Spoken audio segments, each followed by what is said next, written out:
On a frost-brittle morning in February 1982, Officer Patricia Henshaw pulled her patrol car behind a dark blue Volvo station wagon that had rolled through a stop sign at the intersection of Maple and 3rd Street in Alexandria, Virginia. The violation was minor, the kind of infraction she ticketed a dozen times each week during her morning shift.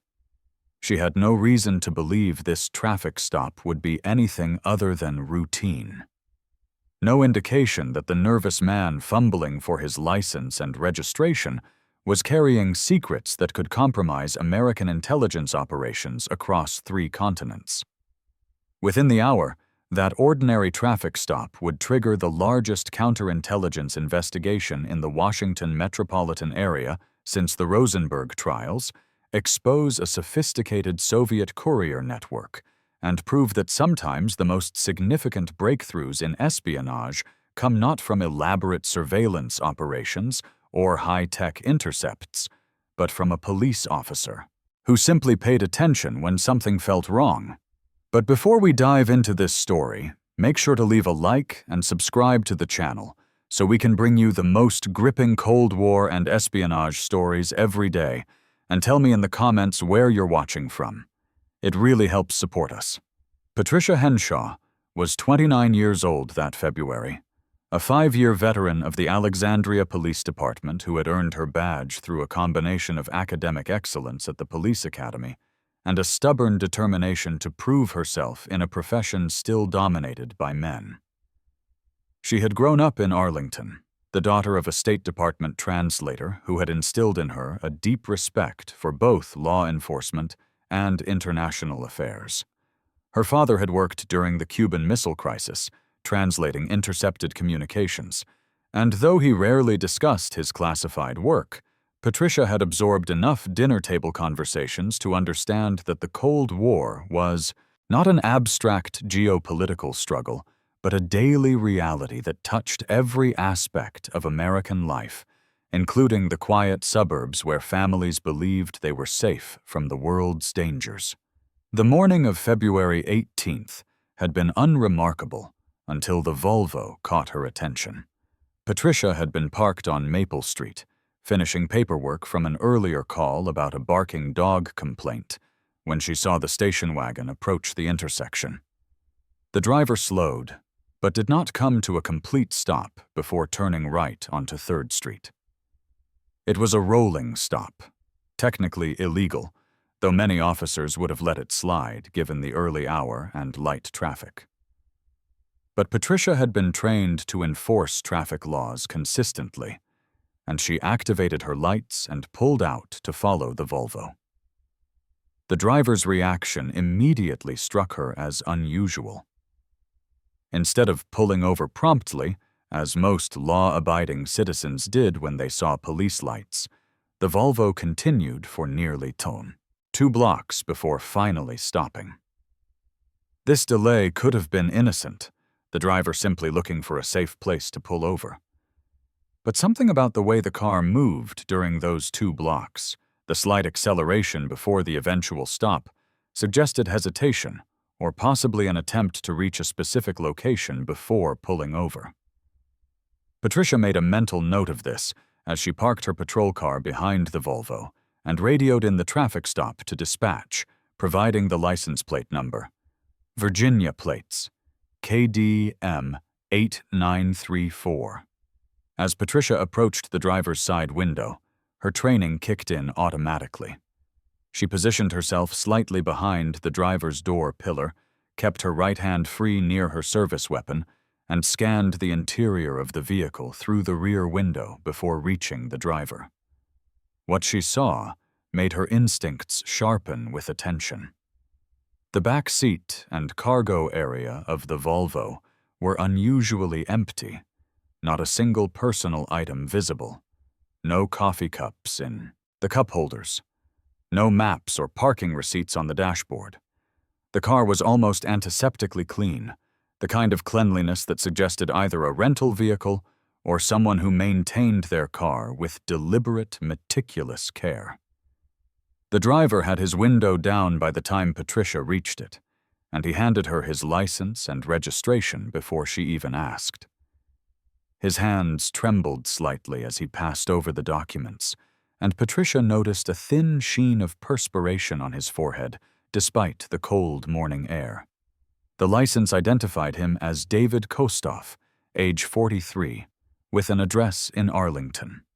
The photograph matched the man before her, dark hair graying at the temples, a narrow face with angular features, and eyes that would not quite meet hers directly. "Good morning, Mr. Kostoff," Patricia said, keeping her voice professionally neutral. "Do you know why I pulled you over?" Kostoff's response came quickly, perhaps too quickly, the words tumbling out with rehearsed precision. "Yes, officer, I apologize. I rolled through the stop sign back there. I'm running late for work, and I wasn't paying proper attention. It won't happen again." The accent was subtle, barely noticeable, but Patricia's ear caught it. The slight elongation of certain vowels, the too-perfect enunciation that marked someone who had learned English as a second language and worked hard to eliminate any trace of their native tongue.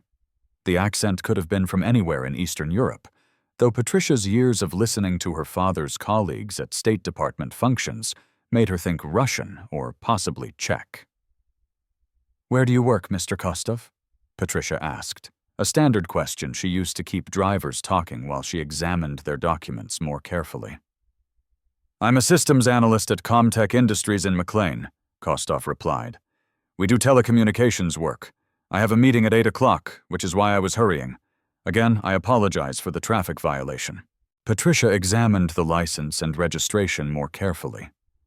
Both documents appeared legitimate, properly formatted with Virginia Department of Motor Vehicles stamps and seals. The registration showed Kostoff had owned the Volvo for 18 months, and there were no outstanding violations or warrants attached to his name when she had called in the plate number. Everything checked out on paper. But something about the man himself continued to trouble Patricia in ways she could not immediately articulate. She glanced again into the car's interior, and this time noticed something she had missed during her initial approach.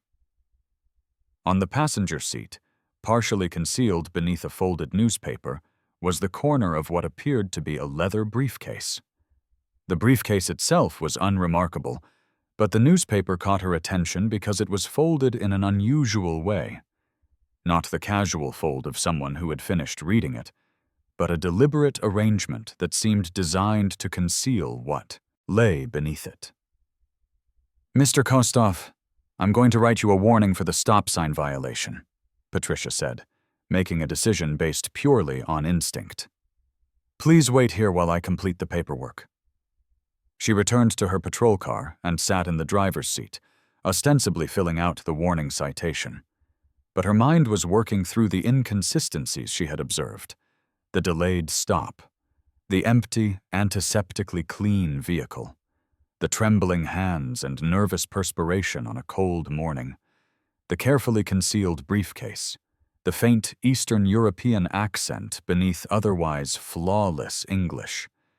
Individually, none of these details necessarily indicated anything criminal. Together, they formed a pattern that triggered every warning bell her training and intuition provided. Patricia had learned during her academy training about behavioral indicators, the small signs that separated nervous innocence from genuine deception. Most people pulled over for traffic violations showed a specific kind of nervousness. Apologetic, perhaps annoyed, but fundamentally cooperative. Kostoff's nervousness was different. It was not the irritation of someone delayed by an inconvenient ticket. It was fear, carefully controlled, but unmistakable to someone trained to read body language and micro-expressions. She radioed dispatch again, this time requesting a more thorough background check on David Kostoff and the vehicle. While she waited for the response, Patricia watched Kostoff through her windshield. He sat perfectly still, both hands visible on the steering wheel, his posture rigid with tension. He glanced in his rearview mirror twice, brief looks that assessed Patricia's actions without turning his head. It was the behavior of someone accustomed to surveillance awareness, someone trained to monitor their environment without drawing attention to the fact that they were watching. The dispatcher's voice crackled over Patricia's radio. "Unit 7, we show a David Kostov at the listed. Arlington address. Employment checks out with Comtech Industries in McLean. No wants, no warrants. Clean driving record. Vehicle registration current and valid." "Copy that," Patricia responded. "Can you tell me what kind of clearance level Comtech Industries requires?" There was a pause. "Stand by, Unit 7. Patricia knew that Comtech Industries was one of hundreds of defense contractors in the Washington area, companies that did classified work for the Pentagon and intelligence agencies. Employees at such companies typically required security clearances, which meant they underwent background investigations and were subject to certain restrictions on their activities and associations. If Kostov worked there, he would have been vetted to some degree, though Patricia also knew that Soviet intelligence services were sophisticated enough to create cover identities that could survive cursory investigation. The dispatcher came back on the radio. "Unit 7, Comtech Industries is a classified facility requiring secret clearance for most personnel. Do you need additional assistance?" Patricia made a decision. "Negative, dispatch. Completing the traffic stop now." She filled out the warning citation, but added detailed notes in her patrol log about the suspicious indicators she had observed. Then she returned to Kostov's vehicle and handed him the warning along with his license and registration. "You're free to go, Mr. Kostov," she said, watching his face carefully. "Drive more carefully and have a good day." The relief that washed over Kostov's features was palpable, but it was accompanied by something else that Patricia immediately recognized. Suspicion. Kostov took the documents from her hand and nodded his thanks, but his eyes searched her face as if trying to determine whether she suspected anything beyond a simple traffic violation. It was another tell, another indicator that this man had more on his mind than being late for work. Patricia returned to her patrol car and watched as Kostov pulled away from the curb and drove down 3rd Street, obeying the speed limit with exaggerated care. She sat for a moment, considering her options. She could let it go, file her report with its detailed notes, and return to her regular patrol duties. Or she could trust the instincts that told her something significant had just occurred, something that warranted further attention from people with more expertise in matters of national security. Patricia drove to the Alexandria police station and requested a meeting with her sergeant, a grizzled 24-year veteran named Robert McCall, who had developed a reputation for taking his officers' concerns seriously, even when they seemed far-fetched. She explained the traffic stop in detail, describing each suspicious indicator and her overall impression that David Kostov was not simply a nervous driver caught in a minor violation. McCall listened without interruption, occasionally taking notes in his worn spiral notebook. When Patricia finished, he leaned back in his chair and studied her with the assessing gaze of someone who had learned to trust instinct over protocol. "You think he's a spy?" McCall asked bluntly. "I think he's hiding something," Patricia replied carefully. "And given where he works, given the Cold War situation, given everything I observed, I think someone with more expertise should know about this traffic stop." McCall nodded slowly. "You know what you're potentially starting here? If you're wrong, you could damage an innocent man's career and reputation. If you're right, you're opening a can of worms that will involve the FBI, possibly CIA, and will definitely mean paperwork and testimony for months." "I know," Patricia said, "but I'd rather report what I saw and be wrong than stay silent and potentially miss something important." McCall picked up his phone and dialed a number from memory. "Let me make a call." 3 hours later, Patricia sat in a conference room at the FBI's Washington field office, facing two special agents who introduced themselves as Robert Driscoll and Catherine Martinez. Driscoll was in his late 40s, with gray hair and the patient demeanor of someone who had spent decades investigating complex cases. Martinez was younger, perhaps 35, with sharp eyes that seemed to catalog every detail of Patricia's appearance and body language. Patricia walked them through the traffic stop again, this time with even more detail, as both agents took extensive notes. She described Kostof's delayed stop, his nervous demeanor, the antiseptically clean vehicle, the concealed briefcase, the subtle accent, the way his relief at being released was mixed with suspicion. When she finished, Driscoll and Martinez exchanged a glance that communicated something significant. "Officer Henshaw," Driscoll said carefully, "what I'm about to tell you is classified. You cannot discuss this with anyone, not your sergeant who set up this meeting, not your fellow officers, not family members. Do you understand?" "I understand," Patricia replied, feeling her pulse quicken. Martinez leaned forward. "We've been aware of David Kostof for approximately 6 months. He appeared on our radar through a separate investigation involving suspected Soviet intelligence activities in the Washington area. We know he works at Comtech Industries, and we know his clearance was obtained using documents that, while apparently legitimate, have certain inconsistencies that concern us. But until today, we haven't had cause to conduct more active surveillance or investigation." Driscoll continued, "Your traffic stop this morning may have been more significant than you realized. Based on the behavioral indicators you observed, combined with what we already know about Kostof, we believe he may have been transporting something he considered extremely sensitive. The concealed briefcase, the nervous behavior, the delayed stop, as if he was considering whether to run. All of this suggests he was conducting courier activities."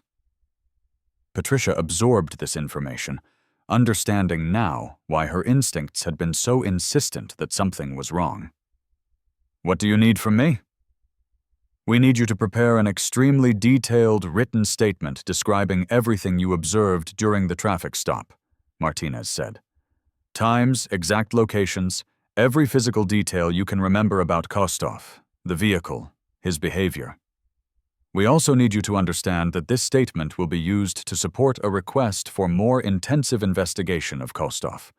If we're right about him, your observation this morning will be the foundation for exposing his activities." Over the next 2 weeks, Patricia heard nothing further about the Kostof case. She returned to her regular patrol duties, continuing to work her assigned shift in Alexandria, while wondering whether her report had led anywhere significant. She had signed the non-disclosure agreement the FBI agents presented, and she kept her word about maintaining silence, even when Sergeant McCall asked whether anything had come of her meeting in Washington. Then, on a cold morning in early March, Patricia was called to a meeting at the police station. When she arrived, she found Driscoll and Martinez waiting in the conference room, along with Sergeant McCall and the Alexandria police chief. "Officer Henshaw," Driscoll began, "I wanted to update you on the investigation your traffic stop initiated.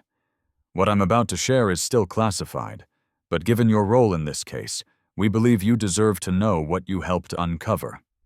Martinez opened a folder containing surveillance photographs. "After your traffic stop, we initiated round-the-clock surveillance of David Kostof. We monitored his movements, tracked his communications, and identified his contacts.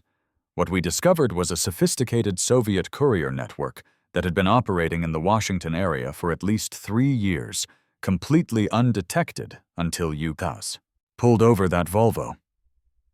The photographs showed Kostov at various locations around Washington, meeting with other individuals in parking lots, sitting in parks with briefcases, entering and exiting buildings that Patricia recognized as government facilities and defense contractors. Each photograph was time-stamped and annotated with details about the surveillance. Kostov's real name is Dmitry Voloshin, Driscoll explained. He's a GRU officer, Soviet military intelligence, who entered the United States 4 years ago using expertly forged documentation. His employment at Comtech Industries was arranged through a Soviet agent already embedded in the company's human resources department. His job gave him access to classified telecommunications technology, and more importantly, gave him a cover identity that allowed him to move freely throughout the Washington area without suspicion. Martinez continued the briefing. But Voloshin's primary role wasn't gathering intelligence himself. He was a courier, someone who received classified documents from multiple sources and consolidated them for transmission to Moscow. The briefcase you saw partially concealed in his car that morning contained microfilm copies of classified documents related to American satellite reconnaissance capabilities. If that briefcase had reached its intended destination, the information would have been in Soviet hands within 48 hours. Patricia felt the weight of what she was hearing. How did my traffic stop prevent that? Your stop made Voloshin suspicious that he might have been compromised, Driscoll said. After you released him that morning, our surveillance teams watched him drive to a park in Arlington, where he was scheduled to meet his handler, a Soviet diplomat with official cover at their embassy. But instead of making the meeting, Voloshin drove past the location twice, then returned to his apartment. He had become spooked by your traffic stop, concerned that it might not have been routine, and he decided to postpone the transfer as a security precaution. This gave us time, Martinez added. Time to identify his handler, time to map out the entire Courier network, time to plan coordinated arrests that would roll up the whole operation at once. If Voloshin had made that meeting in Arlington, if he had transferred the documents before we could establish comprehensive surveillance, we would have lost our opportunity to expose the network. Your instinct to pull him over, and more importantly, your recognition that something was wrong about his behavior, gave us the window we needed. Driscoll laid out additional photographs on the conference table. The network Voloshin served included 7 other individuals, 3 Americans working at defense contractors who were selling secrets, 2 other Soviet illegals operating under false identities, and 2 Soviet diplomats who coordinated the intelligence flow back to Moscow. We arrested all of them last week in simultaneous operations across 3 states. We recovered classified documents, encryption equipment, thousands of dollars in cash payments, and detailed records of intelligence-gathering activities spanning 3 years. The scope of what Patricia had helped expose was staggering. She looked at the photographs of the arrested conspirators, ordinary-looking people who had betrayed their country for money or ideology or both, and she thought about how close they had come to continuing their activities undetected. Officer Henshaw, the police chief said, speaking for the first time, you exemplify everything we hope for in our officers. Attention to detail, trust in your instincts, and the courage to act on your observations even when the implications weren't immediately clear. This department is proud of your work, and the FBI has asked me to convey their gratitude as well. Martinez pulled a document from her folder. This is a commendation letter from the FBI director, acknowledging your role in exposing this espionage network. It's classified, so you can't display it publicly or discuss it with anyone outside this room, but it will be placed in your personnel file as a permanent record of your contribution to national security.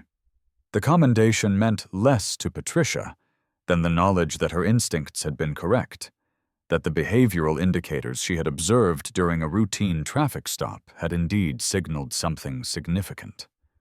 She thought about her father, who had spent his career translating intercepted Soviet communications, and she wondered what he would say when she could finally tell him, years from now when the classification restrictions lifted, that she had played her own small role in the intelligence war he had dedicated his life to fighting. The trial of the American conspirators occurred later that year, receiving significant media attention as prosecutors detailed how defense contractor employees had sold secrets to Soviet intelligence for payments totaling more than $300,000. The Courier network's existence was mentioned, but the specific details of how it had been exposed remained classified. Patricia's name never appeared in any public record, and David Kostov, whose real name was Dmitry Voloshin, was exchanged for an American intelligence officer held by the Soviets in a prisoner swap that took place on the Glienicke Bridge in Berlin. Patricia continued her patrol work in Alexandria, responding to domestic disturbances and traffic accidents and all the other routine calls that filled a police officer's shift. But she approached each interaction with renewed awareness of the hidden complexities that could lurk beneath ordinary surfaces. She understood now, in a visceral way she had not fully grasped before, that the Cold War was not confined to distant battlefields or diplomatic negotiations. It was happening everywhere, conducted by people who looked like neighbors and colleagues, people whose betrayals could compromise national security, while they maintained perfect facades of American normally. Sergeant McCall, one of the few people who knew the full story of what Patricia's traffic stop had accomplished, occasionally reminded her that great police work often came down to trusting instincts when something felt wrong. He told her that most officers would have simply written the ticket and moved on, never recognizing the significance of the behavioral indicators she had observed.